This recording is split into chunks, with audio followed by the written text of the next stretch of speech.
Champions লিগে মৌসুমের সেরা রদ্রি। ফাইনালের নায়ক ম্যানচেস্টার সিটির এই মিডফিল্ডার জিতে নিয়েছেন আসরের সেরা ফুটবলারের স্বীকৃতিও।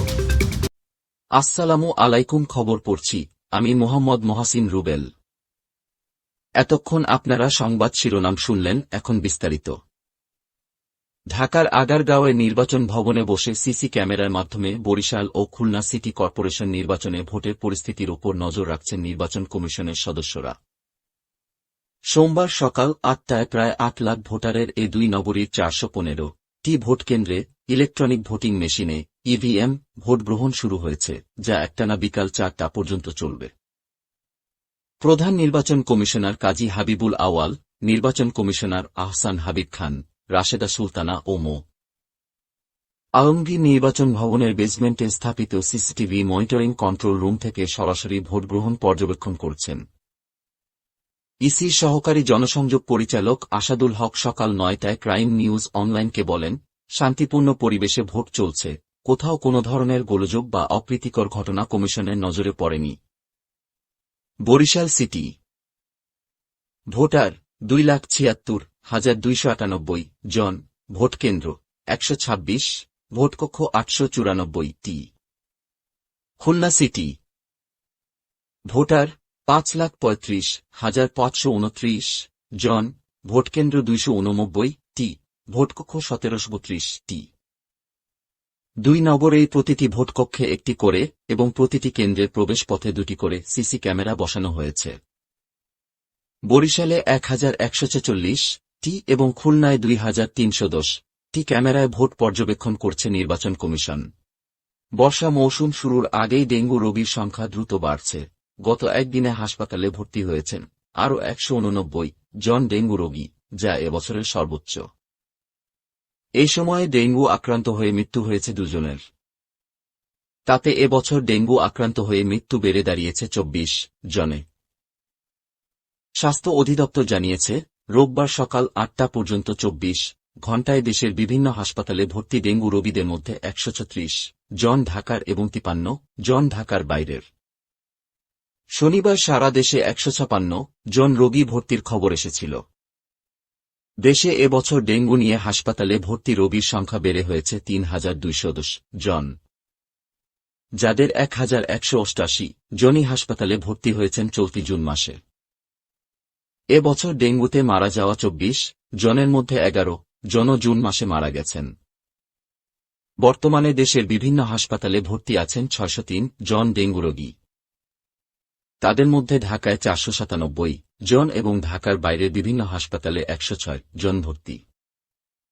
ডেঙ্গু রোগীর সংখ্যা এবার বেশি হওয়ায় মশাবাহিত এ রোগে ছড়িয়ে পড়া ঠেকাতে সতর্ক হওয়ার পরামর্শ এসেছে স্বাস্থ্য অধিদপ্তর থেকে। শনিবার সংবাদ সম্মেলনে স্বাস্থ্য অধিদপ্তর জানায়, এ বছর ডেঙ্গু আক্রান্ত যত জনের মৃত্যু হয়েছে তাদের প্রায় সবাই ডেঙ্গু হেমোরেজিক ফিভারে ভুগছিলেন এবং শক সিন্ড্রোমে মারা গেছেন। জাহাঙ্গীরনগর বিশ্ববিদ্যালয়ের ছাত্রীকে হেনস্থার অভিযোগে এক পুলিশ সদস্যকে আটক করা হয়েছে, তবে তার সঙ্গে থাকা অন্যজন পালিয়ে যান। রোববার রাত ১০:৩০টার দিকে বিশ্ববিদ্যালয়ের বোটানিক্যাল গার্ডেন সংলগ্ন সড়কে এ ঘটনা ঘটে বলে হেনস্থার শিকার ওই ছাত্রী জানান। আটক পুলিশ সদস্য মেহমুদ হারুন নারায়ণগঞ্জ পুলিশ লাইনসে কর্মরত। আটক হারুন বিশ্ববিদ্যালয়ের নিরাপত্তা শাখার কাছে তার বিরুদ্ধে করা অভিযোগ স্বীকার করেছেন।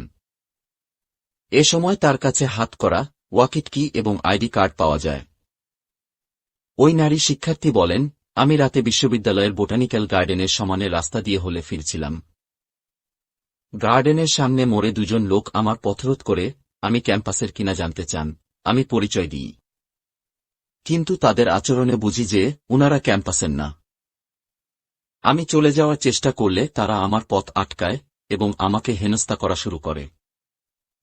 ওই শিক্ষার্থী আরও বলেন, এক পর্যায়ে জঙ্গলে চলসহ যৌন নিপীড়নমূলক এবং আপত্তিকর কথা বলা শুরু করে আমার ফোন নম্বর চায়। ওই মুহূর্তে আমি একটা রিকশা ডেকে দ্রুত স্থান ত্যাগ করতে চাইলে তারা বারবার রিকশা থামায় এবং আমার ফোন নম্বর দিতে জোরাজুরি করে। এক পর্যায়ে আমি কোনোভাবে রিকশাওয়ালার সহায়তায় ওই স্থান ছেড়ে মীর মোশাররফ হোসেন হলের সামনে এসে বন্ধুদের ফোন দিই। এ সময় হলের সামনে চায়ের দোকানে ওই 2 ব্যক্তিকে আবার দেখতে পেয়ে তাদের ধরতে গেলে তারা পালিয়ে যাওয়ার চেষ্টা করে।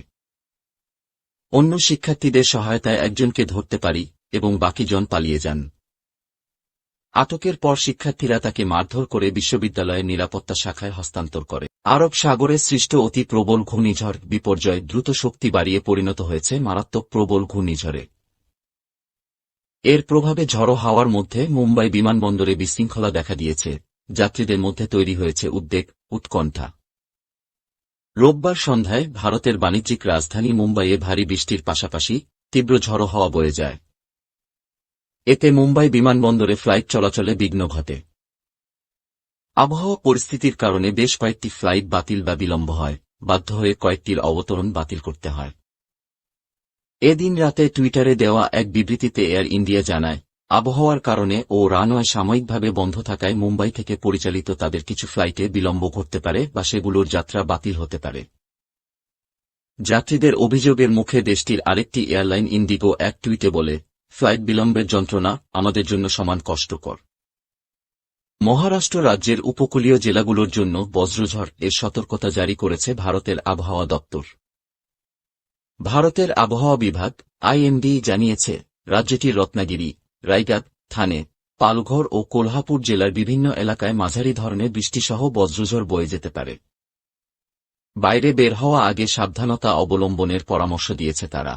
ট্রেডিং কর্পোরেশন অব বাংলাদেশের টিসিবি আওতায় পণ্য বিতরণে অনিয়ম ও জনভোগান্তি ঠেকাতে প্রযুক্তির ব্যবহার শুরু করেছে নারায়ণগঞ্জ জেলা প্রশাসন।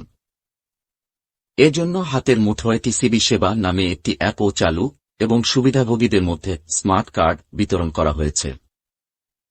সোমবার দুপুরে এক সংবাদ সম্মেলনে জেলা প্রশাসক মঞ্জুরুল হাফিজ এই তথ্য জানান। মঞ্জুরুল হাফিজ বলেন, টিসিবির পণ্য বিতরণে বেশ কিছু এলাকায় অনিয়ম ও গ্রাহকদের ভোগান্তির অভিযোগ উঠেছে। সব ধরনের অনিয়ম ও জনভোগান্তি দূর করতে জেলা প্রশাসন হাতের মুঠোয় টিসিবি সেবা নামে অ্যাপ উদ্ভাবন করেছে। এই অ্যাপের মাধ্যমে সিটি কর্পোরেশন, উপজেলা, ইউনিয়ন পরিষদ ও পৌরসভাগুলোর ওয়ার্ড পর্যায়ে টিসিবি পণ্য যথাযথ নিয়মে বিতরণ হচ্ছে কিনা তা পর্যবেক্ষণ করা যাবে। টিসিবির পণ্যের পরিবেশক, ডিলার বা জনপ্রতিনিধিদের কেউ অনিয়ম বা দুর্নীতির চেষ্টা করলে তা অ্যাপে ধরা পড়বে বলে জানান জেলা প্রশাসক। এছাড়া কোনো সুবিধাভোগী বরাদ্দের বেশি পণ্য ক্রয়ের চেষ্টা করলেও অ্যাপের মাধ্যমে তা নিয়ন্ত্রণ করা যাবে বলে সংবাদ সম্মেলনে জেলা প্রশাসক জানান। চ্যাম্পিয়ন্স লিগ ফাইনালের নায়ক রদ্রি পেয়ে গেলেন আরেকটি বড় স্বীকৃতি।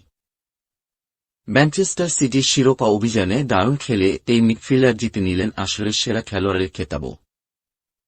ইন্টার মিলানের বিপক্ষে শনিবার ফাইনালের দ্বিতীয়ার্ধে ম্যাচের ভাগ্য গড়ে দেওয়া গোলটি করেন রদ্রি। ফাইনালের ম্যাচ সেরাও মনোনীত হন ২৬ বছর বয়সী এই ডিফেন্সিভ মিডফিল্ডার।